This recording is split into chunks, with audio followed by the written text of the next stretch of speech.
آیت کریمہ نمبر 82، چھٹے پارے کا اختتام، سورۃ المائدہ۔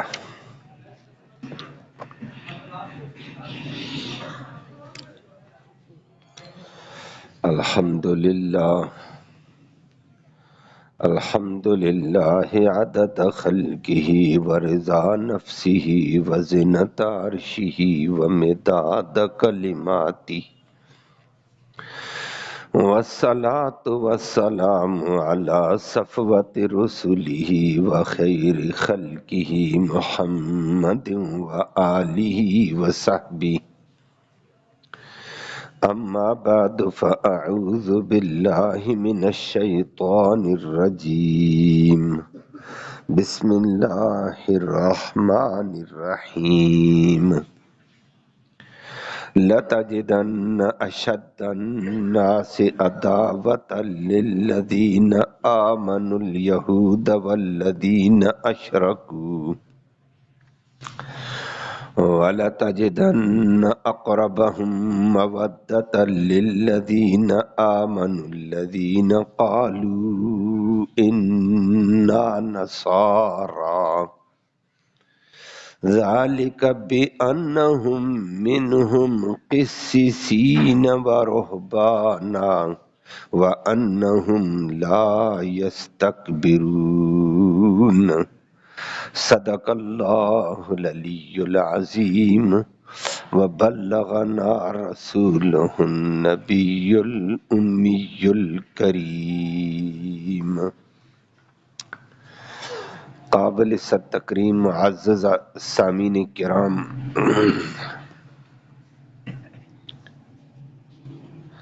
آیت کریمہ میں اللہ نے اسلام کا، قرآن کا عدل و انصاف پر مبنی انداز ذکر فرمایا۔ وہ آپ کے علم میں ہے 3-4 رکوع سے یہودیوں کی بڑی قباحتیں، بڑی خباثتیں، عیسائیوں کی بڑی قباحتیں بیان ہوئی، پھر ان پہ لعنت کا، اللہ کے غضب کا ذکر ہوا۔ کل بھی ان کی لعنت کا حوالے سے آپ نے سنا تھا۔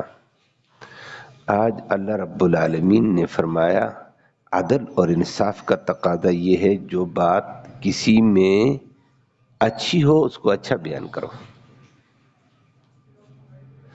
تو عیسائیوں میں کچھ اچھی لوگ بھی تھے، اللہ نے آج ان کا ذکر کیا کہ یہ عیسائیوں میں سے یہ جماعت اسلام کے مسلمانوں کے ذرا قریب ہے، اور ساتھ ساتھ اس کی 3 وجہ بتائیں گے کہ وجہ اس کی یہ تھی کہ یہ اسلام کے قریب، حق کے قریب، ہدایت کے قریب ہے۔ یہ کیوں؟ فرمایا ان میں علماء کرام ہیں، اور یہ علماء کرام کا لحاظ رکھتے ہیں، ان میں مشائخ ہیں، درویش طبقہ ہے، اور یہ لوگ ان درویشوں کی بات سنتے ہیں۔ تو علماء اور مشائخ جس قوم میں ہیں اس کے لیے ہدایت کا ذریعہ اللہ راستہ کھول دیتا ہے، لوگ اس کی بات سنیں۔ تیسری بات فرمائی ان میں تکبر نہیں ہے، اللہ ہم سب کو اس سے محفوظ فرمائے۔ مقابلے میں یہودیوں کو کے بارے میں اللہ نے فرمایا یہودی بڑے سخت ہیں اسلام کے حوالے سے، مسلمانوں کی دشمنی میں تمہیں سخت طبقہ ملے گا تو یہودی ملیں گے۔ اللہ ہمیں سمجھ نصیب فرمائے۔ لیکن وہ کل بھی آپ نے سنا ہمارے مسلمان دوڑ دوڑ کر یہودیوں کے تابع بن رہے ہیں، یہودیوں کی غلامی میں جا رہے ہیں، ان کی تعریفیں کرتے ہوئے نظر آ رہے ہیں۔ رب قرآن میں شہادت دیتا ہے یہودی خطرناک طبقہ ہے اور سخت ترین طبقہ ہے۔ رب سچا ہوگا یا ہمارا ذہن غلط ہے؟ رب سچا، رب کا قرآن سچا ہے۔ لفظی ترجمہ سماعت فرمائیں، پھر بات عرض کرتا ہوں۔ فرمایا سنو لفظ کے اعتبار سے، اللہ نے نبی کریم صلی اللہ علیہ وسلم کو، نبی کریم صلی اللہ علیہ وسلم کے ذریعے سے ہر قرآن والے کو کہا لَتَجِدَنَّ، ضرور بضرور تم پاؤ گے، اشد الناس، تمام لوگوں سے زیادہ سخت، عداوتاً دشمنی کے اعتبار سے، تمام لوگوں سے زیادہ سخت دشمن، عداوت والے، للذین آمنوا، ایمان والوں کے لیے، الیہود، یہودیوں کو تم پاؤ گے۔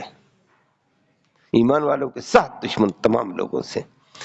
والذین، اور نمبر 2 وہ لوگ ہیں اشرکو جو شرک کرتے ہیں، مشرکین۔ دوسرے نمبر کے سخت عداوت والے نبی صلی اللہ علیہ وسلم کے دور میں بھی مشرکین مکہ تھے، اور اس کے مقابلے میں یہ 2 گروپ نمبر 3، وَلَتَجِدَنَّ، ضرور بضرور تم پاؤ گے نبی صلی اللہ علیہ وسلم اور بعد والو، اقرب زیادہ قریب، ہم ان مسلمانوں کے، اقرب ہم ان لوگوں سے زیادہ قریب، مودتاً محبت چاہت کے طور پر، للذین آمنوا ایمان والوں کے لیے، الذین ان لوگوں کو پاؤ گے، قالوا جو کہتے ہیں، انا نصارا کہ ہم تو عیسائی ہیں، جو اپنے آپ کو نصارہ کہتے ہیں وہ ذرا مسلمانوں سے محبت والے، قرب کے اعتبار سے۔ یا اللہ یہ کیوں عیسائیوں میں ذرا اسلام کی قربت ہے، محبت ہے، یہودیوں میں عداوت ہے، یہ کیوں؟ فرمایا ذالک، یہ عیسائیوں کے اندر اسلام کی محبت، مودت، قرب اس وجہ سے ہے، بے انا بسبب اس کے، بے شک منہم ان عیسائیوں میں سے، قسیسین علماء ہیں، ان میں علماء ہیں، ورہبانا اور مشائخ ہیں، مشائخ درویش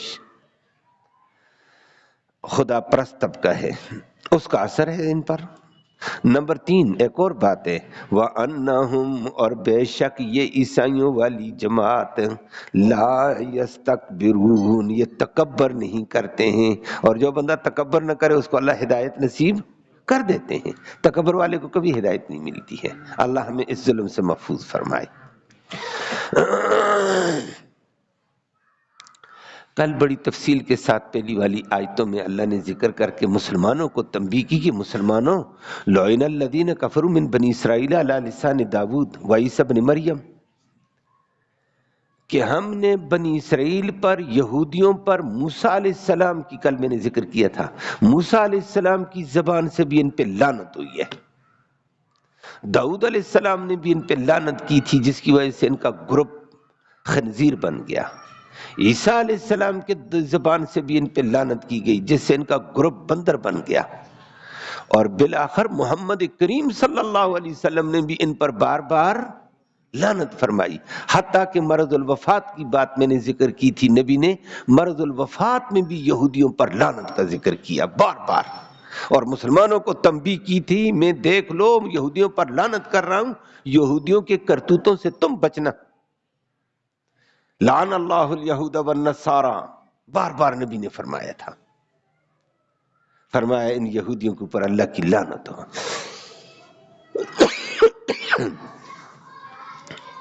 تو لعنت ان کے اوپر ہوئی ہے تو برباد ہوئے، اور اس کی وجہ بتائی تھی، ذالک بما عصوا وکانوا یعتدون۔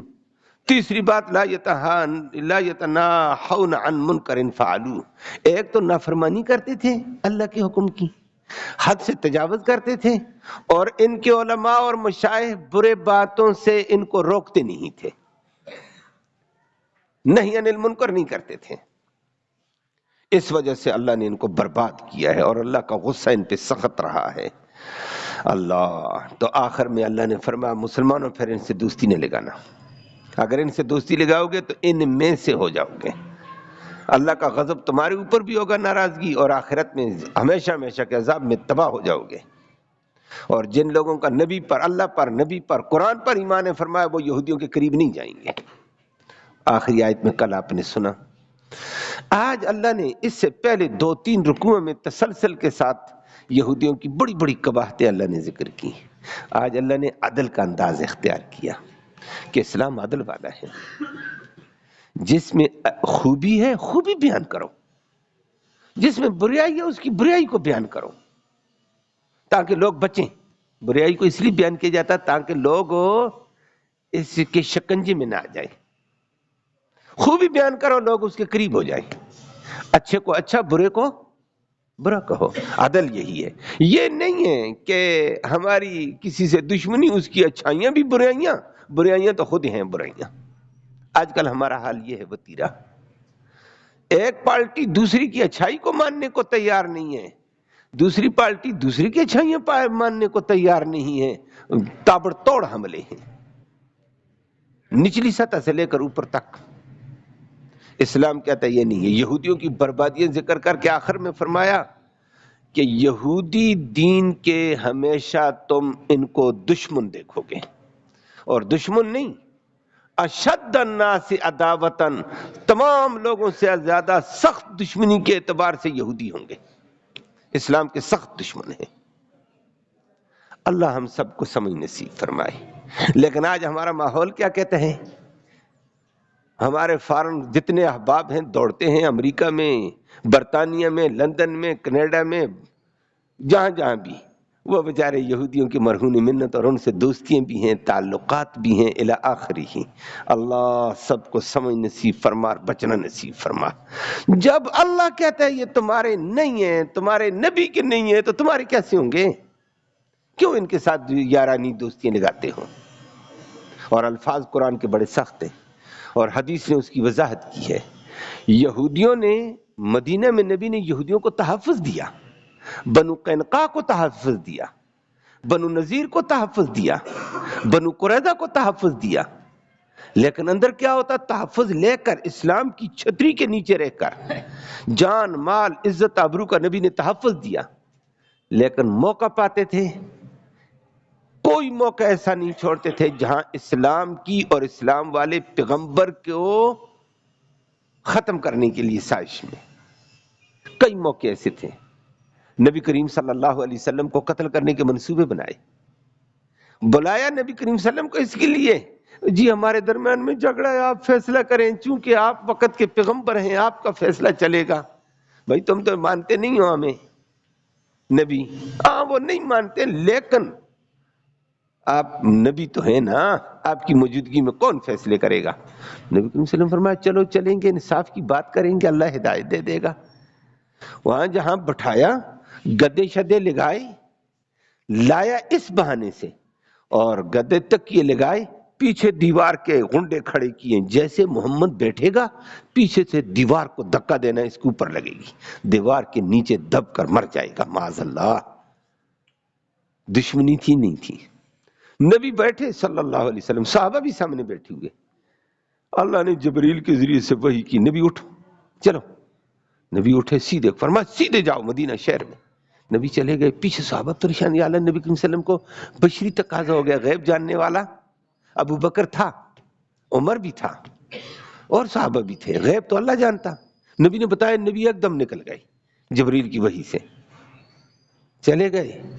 صحابہ نے سوچا کہ بشری تقاضا انسان کے، تکلیف ہو گئی، پیٹ کا درد ہو گیا، اور کوئی بات یاد آ گئی، نبی اپنی حاجت پوری کر کے، ضرورت پوری کر کے واپس آئیں گے۔ بیٹھے بیٹھے صحابہ، بعد میں نبی نے باہر سے بندہ بھیجا، صحابہ کو آ جاؤ، میں چلا گیا ہوں مدینے۔ یا رسول اللہ یہ کیا ہے؟ مدینے کے یہودیوں کو وہاں بلایا نبی نے، فرمایا یہ کیا چکر تھا؟ یہ دیوار کے پیچھے کتنے گنڈے کھڑے تھے، میں نام بتاؤں؟ اللہ نے مجھے بتا دیا فلانا فلانا گنڈا دیوار کے پیچھے تھا، تم نے دیوار میرے اوپر گرانے کا فیصلہ کیا، جبریل نے مجھے کہا اٹھو، میں اٹھ کر نکلا۔ بعد میں جبریل نے تفصیل سنائی، اور میں نے گنڈے گزرتے وقت واپس دیکھے تھے، یہ وہ یہودی تھے، معاہدہ کر کے نبی کے ساتھ، پھر بھی نبی کو قتل کرتے، پھر بھی نبی کو شہید کرنے کے در پہ، اسلام کے دشمن ہیں یہ۔ ایک موقع نہیں، یہ میں نے ایک روایت سنائی ہے، اور کئی موقعوں پر۔ غزوہ خیبر کے بعد یہی یہودی تھے، سارا یہود قبضے میں آ گیا، زہر ہو گیا، آخری حربہ انہوں نے فتح، خیبر کے بعد خیبر فتح ہوا، واپس نبی آئے، ان کو پتہ ہے نبی صلی اللہ علیہ وسلم دعوت قبول کرتے ہیں، کسی کی بھی دعوت ہو، غریب بندہ بھی دعوت دے، انجان بھی کہے جی میں دعوت، اور اسلام کہتا ہے، نبی نے بھی فرمایا دعوت قبول کرو، اگلے نے محبت کا اظہار کیا، اس کو ٹھکراؤ نہیں، چاہے چھوٹی کوئی چیز ہے، دعوت قبول۔ نبی نے کہا ٹھیک ہے، دعوت کے لیے گئے، بکری پکائی، اس میں زہر ملائی ہوئی، اور بکری کا شانہ نبی کریم صلی اللہ علیہ وسلم کو پسند ہوتا ہے، زہر اس میں۔ نبی جا کر ساتھ صحابہ کو لے کر گئے، جا کر لقمہ ڈالا منہ میں، لقمہ بھی ہر چیز اللہ کے امر کے تابع ہے، ہم بھی جو لقمہ ڈالتے ہیں نا، یہ اللہ سے پوچھتا ہے، وہ میں نے پہلے ایک درس میں تفصیل ذکر کی تھی، لقمہ پہلے اللہ کی تسبیح بیان کرتا ہے، وَإِن مِّن شَيْءٍ إِلَّا يُسَبِّحُ بِحَمْدِهِ، ہر چیز کائنات کی اللہ کی تسبیح بیان کرتی. یہ انسان کھاتا ہے تسبیح والی چیزوں کو، تو لقمہ جب منہ میں کے قریب جاتا ہے یہ تسبیح چھوڑ کر اللہ سے پوچھتا ہے یا اللہ غذا بنوں، دوا بنوں، شفا دوا، یا دا بنوں، بیماری کا ذریعہ بنوں. اللہ جو کہتا وہی ہو جاتا ہے. ہم کہتے ہیں میں نے کھانا کھایا وہ پیٹ میں درد ہو گیا، کیوں؟ اللہ کا امر یہی تھا. کبھی کبھی کھانا کھاتے ہیں ڈاکٹر کی دوائیوں سے علاج نہیں ہوتا ہے، پانی پیا، کھانا کھایا، اللہ نے شفا کا فیصلہ کر دیا، وہی غذا نے اللہ نے فرمایا شفا بن، وہی شفا بن جاتی ہے.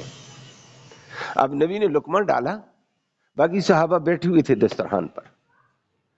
جب تک بڑا آدمی دسترخوان پہ ہاتھ نہ ڈالے تو صحابہ کی تربیت تھی ہاتھ نہ ڈالو. نبی نے ہاتھ ڈال دیا، شانے کے گوشت کو منہ میں ڈال دیا، صحابہ نے بھی کھایا. بھوک لگی، یہ جہاد سے واپس آئے، خیبر فتح کیا. لقمہ نبی نے منہ میں ڈالا، لقمے نے تو اللہ سے پوچھ لیا غذا بنوں، دوا بنوں، شفا، یا دا بنوں بیماری؟ رب نے کہا کچھ نہیں، رک جا. اب نبی لقمے کو چبا رہے، لقمہ نگلا ہی نہیں جا رہا ہے. حکم کس کا چلتا ہے؟ اللہ کا. اللہ طاقت والا ہے، نبی بھی اس کے محتاج، ولی بھی اس کے محتاج. لقمہ جا ہی نہیں رہا ہے. نبی لقمہ چباتے ہیں، نگلنے کی کوشش کرتے، نگل ہی نہیں جا رہا ہے. صحابہ نے لقمہ ڈالا اور وہ نگل بھی گئے تھے، وہ بعد میں شہید بھی ہوئے ہیں. نبی لقمہ چباتے چباتے جبریل آئے، نبی لقمے کو تھوک، یہ تو زہر ہے. اسی لیے اللہ نے بچایا. بچانے والا کون؟ اللہ ہے. نبی کریم صلی اللہ علیہ وسلم نے ان کو بلایا، یہودیوں کو. ہاں تمہارا نام کیا ہے؟ جھوٹ بولا. بخاری کی روایت میں بڑی تفصیل ہے. نبی نے فرمایا جھوٹ بولتے، تمہارے باپ کا نام یہ ہے، تمہارے دادے کا نام یہ ہے. تم نے زہر ملایا تھا؟ کہتے نہیں. کہا میں کہتا ہوں فلاں فلاں نے ملایا زہر. اللہ بتا دیا. ابو شاہم نے کی بیچیوں نے زہر ملایا اس نے. کہتے اچھا. کہا کیوں ملایا؟ کہ سچ بتاؤ. کہتے ہاں جی اب سچ بتاتے ہیں. سچ پھر بھی نہیں بتایا. کہا ہم نہیں بتائیں گے آپ کو، وہی سے پتہ چل جاتا، آپ بتا دیتے ہیں آگے سے. ہم نے اس لیے ملایا تھا کہ یہ بھی ایک بہانہ ہے، چکر ہے. جس طرح آج کل ہمیں نہیں چکر دیتے ہیں یہ بے ایمان، اور ہمارے لوگ کہتے ہیں چونکہ بات تو بڑی اچھی کی ہے جی، اور بات اچھی کی، بات کے پیچھے چھرا بہت زبردست تیز ہے، دھوکہ کیوں کھاتے ہو؟ اللہ ہمیں محفوظ فرمائے. کہنے لگے جی ہم نے اس لیے زہر ملایا تھا، سچا نبی ہو جائے گا بچ جائے گا، جھوٹا ہوگا تو کھا کر مر جائے گا، جان چھوٹی. نبی نے فرمایا جھوٹ بولتے، کذبتم، تم نے جھوٹ بولا ہے. تمہیں پتہ ہے میں سچا نبی ہوں، میرے معجزات دیکھے ہوئے تم نے، تمہاری کتابوں کے اندر ذکر موجود ہے، تم چھپاتے ہو، موقع بہ موقع ظاہر بھی کرتے ہو، اور فلاں موقع پر تم نے معجزہ نہیں دیکھا، فلاں موقع پر ساری تفصیل. کہا جھوٹ بولتے ہو، میں سچ بتاؤں تم نے مجھے قتل کرنا چاہا تھا. بعد میں کہا جی جی بس ہمیں معاف کر دو، بس بات یہی تھی، معاف کر دو. نبی نے فرمایا ذات کے لیے معاف کروں گا. ذاتی انتقام نبی کسی سے نہیں لیتے تھے، نبی نے معاف کر دیا. بعد میں ایک صحابی شہید ہو گئے تھے، ان کی وجہ سے نبی نے گرفت کی تھی. فرمایا غیر کے حق کو میں معاف نہیں کر سکتا، میں اپنا حق معاف کروں گا. تو یہ وہ دشمن ہیں دین کے، یہ اسلام کے نیچے پل کر بھی اسلام کو نقصان، اسلام والے پیغمبر کو بھی نقصان دیتے تھے. اللہ نے نبی کو بتایا، نبی فرمایا یہودی بڑا بے ایمان ہے، اس کی دشمنی کبھی مسلمان سے کم نہیں ہوگی، یہ دشمنی میں سخت ہے، اس سے بچ کر رہنا. اور قرآن کے الفاظ ہیں. لیکن افسوس، میں نے کل بھی ذکر کیا، لعنت ان پر کی ہے قرآن نے. قرآن یہ کہتا ہے، ہم دوستیاں لگا لیتے ہیں، کاش لفظی ترجمہ بھی مسلمان کو آیا ہوتا، اس شکنجے میں نہ ہوتا آج. اور وہ میں نے کل ذکر کیا، پوری یہودیت کے شکنجے میں دنیا ہے. سود کی لعنت اس نے اتنی عام کی، عیسائیوں میں سود نہیں تھا، آج بھی عیسائیوں کا ذکر ہو رہا ہے، ان ظالموں نے ان میں راج کیا. مسلمانوں میں سود کی لعنت انہوں نے رائج کی، اور اب مسلمان اس شکنجے میں، سود میں پیدا ہونے والا بچہ بھی سود کی قرضے میں دبا ہوا ہے پاکستان کا، وہ پتہ ہے آپ کو. یہ بڑے بے ایمان ہیں. اللہ ہمیں اس ظلم سے نجات نصیب فرمائے. اللہ نے فرمایا لَتَجِدَنَّ، ضرور بضرور تم پاؤ گے، اشد الناس عداوتن، تمام لوگوں سے زیادہ سخت دشمنی کے اعتبار سے، للذین آمنوا، مومن ایمان والوں کے لیے، الیہودا یہودی ہیں، والذین اشرکوا، دوسرے نمبر پر مشرکین مکہ تھے نبی کے دور میں۔ فرمایا یہ دو سخت ہیں، نبی ان سے بچ کر رہنا، یہ خطرناک لوگ ہیں۔ اب اللہ نے یہ بتا دیا، اگلی بات کی، فرمایا عیسائی، اس وقت عیسائی حبشہ میں تھے، شام میں عیسائی تھے اس وقت، اب تو شام مسلمانوں کا ہے اور اس کے ساتھ اور دوسرے منحوس آ گئے نا، کیا اہل تشیع، وہاں اس وقت ان کا غلبہ ہے، حکومت کا غلبہ ان کا، اسی لیے مسلمانوں کو چن چن کر وہاں بھی مارا جا رہا ہے شام میں، اور وہ بھی عالمی ہے، انہی یہودیوں کا ایک شکنجہ ہے کہ مسلمانوں کو کم کرو، صرف فلسطین نہیں ہے، جگہ جگہ مسلمانوں کو مارو۔ تو اس وقت شام میں نبی کریم صلی اللہ علیہ وسلم کے قریب علاقہ شام لگتا تھا مدینے کے، ادھر حبشہ تھا، اور کل آپ کے سامنے تفصیل آئے گی اس کی۔ یہ عیسائی لوگ تھے، ان میں ایک طبقہ تھا عیسائیوں کا، سارے عیسائی نہیں، آج بھی سارے عیسائی نہیں ہیں، ایک طبقہ عیسائیوں کا تھا، تعریف ان کی اللہ نے، اور مشرکین مکہ نے زور لگایا تھا ان کو کہ مسلمانوں کے خلاف ہو جاؤ، انہوں نے کہا نہیں بھائی، ہم انصاف کی بات سنیں گے۔ انصاف پسند طبقہ تھا، وہ مسلمانوں سے محبت کرتا تھا، مسلمانوں سے مودت چاہت رکھتا تھا۔ اللہ نے اس کا ذکر کیا، فرمایا یہ عیسائی بہتر ہیں، یہودیوں سے بچ کر رہنا، یہودی مدینہ کے اندر ہیں، بنو قینقاع ہے، بنو نذیر ہے، بنو قریظہ ہے، خیبر کا یہود ہے، بچنا ان سے۔ یہ عیسائی حبشہ کے دور ہے، یہ بہتر ہیں، شام والے عیسائی یہ بہتر ہیں۔ اللہ نے فرمایا وَلَتَجِدَنَّ، نبی ضرور تو پائے گا، اقربہم، مسلم ان میں سے زیادہ قریب، مودتاً محبت میں، مودت میں، للذین آمنوا ایمان والوں کے لیے، الذین ان لوگوں کو تو پائے گا، قالوا انا نصارى، جو کہتے ہیں ہم عیسائی ہیں، حبشہ والے عیسائی تھے، شام والے عیسائی۔ فرمایا یہ لوگ اچھے ہیں۔ یا اللہ یہ اسلام کے حوالے سے کیسے اچھے ہو گئے ہیں؟ وہ آپ کے سامنے میں نے عرض کیا، یہ بعد میں مسلمانوں سے مودت بھی کرتے تھے، محبت بھی کرتے تھے، کرتے کرتے پکے مسلمان ہو گئے تھے، عظمت والے امام بن گئے تھے۔ یہ کل ان کا ذکر آنے والا ہے، اور وہ بہت پہلے میں نے ذکر کیا تھا، یہ حبشہ ہی کا اسہمہ واحد بادشاہ دنیا کا گزرا ہے، عدل والا، اسلام سے محبت کرنے والا، جس کا غائبانہ جنازہ نبی کریم صلی اللہ علیہ وسلم نے پڑھایا۔ یہ اس کی خصوصیت ہے۔ آج ویسے ہمارے نعرے ہو جاتے ہیں، فلاں کا غائبانہ جنازہ ہوگا، فلاں کا غائبانہ جنازہ ہوگا، غائبانہ جنازہ ہر ایک کا نہیں ہوتا ہے۔ یہ اس عظیم انسان کی خصوصیت ہے، انہی آیتوں میں اس کا ذکر ہے۔ وجہ کیا تھی؟ اسلام کی محبت والا، عدل والا، انصاف والا، عاجزی والا تھا۔ اللہ نے اس کے دل میں اسلام ڈالا اور اسلام کا مدافع بن کر آیا، یہ اسلام کا اس نے دفاع کیا، مسلمانوں کا دفاع کیا، اللہ نے اس کو بلند مقام دیا ہے۔ فوت حبشہ، وہ کل انشاءاللہ تفصیل آ جائے گی۔ اللہ نے اس کا ذکر کیا کہ یہ لوگ اسلام کے قریب کیوں آئے تھے، ان میں تین باتیں تھیں، اللہ ہمیں بھی وہ تین نصیب فرمائے۔ لیکن آج ہمارا معاشرہ ان تینوں سے دور ہے، میری بات سمجھ آئیے؟ فرمایا کیوں؟ ذالک بانہم منہم قسیسین و رہبانا، ایک وجہ یہ تھی عیسائیوں کے اندر علماء موجود ہیں، و رہبانا مشائخ موجود ہیں، درویش طبقہ موجود ہے۔ رہبان وہ طبقہ ہوتا ہے دنیا سے کنارہ کش، صرف دین کی بات کرنی، مجھے دنیا سے کوئی غرض نہیں۔ علماء صاحب علم طبقہ، جو علم میں ڈوبا ہوا جاتا ہے، اور درویش طبقہ کہتا ہے میں نے ذکر کرنے ہیں، میں نے نفل پڑھنے ہیں، دنیا کی بات نہیں، آخرت کی بات کرنی ہے، باقی دنیا سے مجھے غرض نہیں ہے، اس کو رہبان کہتے ہیں۔ تو ایک رسوخ فی العلم والے طبقہ ان میں تھا، دوسرا عبادت والا طبقہ ان میں تھا، یہ مشائخ جس کو آج کی اصطلاح کہتے ہیں، درویش، دوسرا علماء، قسیسین، علم والا طبقہ، علم سے محبت رکھنے والا، علماء تھے ان میں، مشائخ تھے۔ جب ان میں علماء اور مشائخ تھے تو یہ علماء سے محبت کرتے تھے، مشائخ سے محبت کرتے تھے۔ جب علماء اور مشائخ سے محبت کرو گے تو علماء بات کریں گے اللہ اور اللہ کے رسول کی، دین کی، آخرت کی، ان کے دلوں میں اللہ کی عظمت بھی آئے گی، رسول کی بھی عظمت آئے گی، آخرت کی فکر بھی آئے گی۔ درویش طبقہ بھی ان کی اصلاح کرے گا، چھوڑو دنیا جانے والی ہے، آج نہیں تو کل جائے گی، زیادہ اس میں غلو نہ کرو، آخرت بنانے کی فکر کرو، درویش طبقہ یہ کہتا ہے۔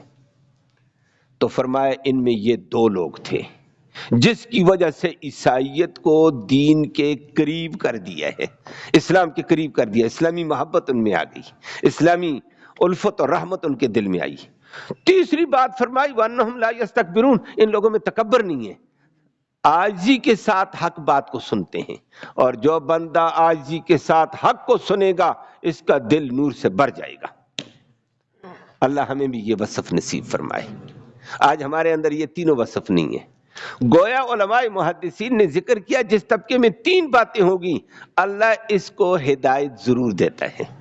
ایک علماء طبقے کے اندر ہے، یہ رحمت کا ذریعہ ہے، مشائخ درویش طبقہ ہے، یہ رحمت کا ذریعہ ہے، لیکن ساتھ ساتھ لوگ بات مانیں بھی اس کی۔ تیسرا تواضع، فرمایا تینوں چیزیں انسان کو رحمت کے، اسلام کے، اللہ کے قریب کر دیتی ہیں۔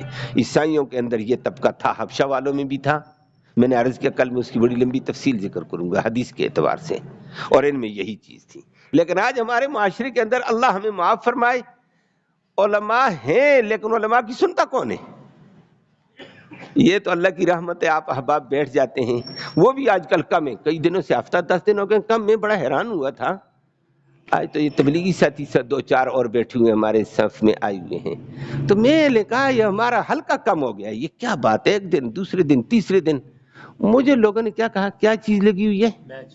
وہ میچ کا ایک اور نام انہوں نے لیا، پی سی ایل، پی ایس، کچھ ایسا لفظ۔ میں نے کہا وہ کیا چیز ہے؟ کہتے ہیں جی کرکٹ میچ ہے، دنیا ادھر کر کے نماز کو بھی نہیں آتے ہیں، قرآن بھی چھوڑا، نماز بھی چھوڑی، ادھر لگ گئے ہیں۔ علماء کی بات سنیں گے نہیں تو اسلام کی محبت کیسے آئے گی؟ دین والوں کی بات سنیں گے نہیں تو اسلام کی محبت کیسے آئے گی؟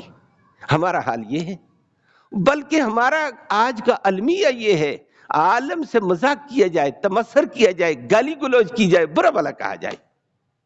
اللہ ہمیں معاف فرمائے۔ میں پہلے بھی ذکر کیا تھا، چند دن پہلے میں اسپتال میں جاتا تھا، بچی تھی، صبح صبح اسپتال سے نکلا، ایک بیمار پرسی کے لیے چلا گیا، وہ پتہ چلا آگے بندہ ہی فوت ہو گیا۔ تو میرے ساتھ ایک اور مولوی صاحب تھے آگے، اور مولویوں نے مجھے دیکھا، میں پیدل چلتے ہوئے جا رہا تھا یہ حیات ولی کے پاس، تو وہ علماء مجھے مل گئے، استاد جی آپ کے ادھر؟ میں نے کہا اس وجہ سے 1-2 اور موٹر سائیکل والے 3-4 اور کھڑے ہو گئے ہیں کہ آپ کے ادھر؟ میں کھڑا ہوا، اتنے میں لیڈیز آئی ہیں، 10-11 بجے کا ٹائم ہے، ان کے چھوٹے چھوٹے کپڑے ڈالے ہوئے ہیں، دیکھتے ہی انہوں نے گالی گلوچ شروع کر دی، برا بھلا۔ میں نے سر نیچے کیا، میں ان علماء کو کہتا ہوں یہ کیا بات ہے؟ ایک نے مجھے کہا دفع کرو جی، بس دفع کرو ان کو، یہ خنزیر ہو گئے ہیں۔ میں نے کہا ہم نے ان کو کچھ کہا نہیں، ان کو دیکھا تک نہیں، اتنا سمجھ آ گیا کہ یہ ہیں۔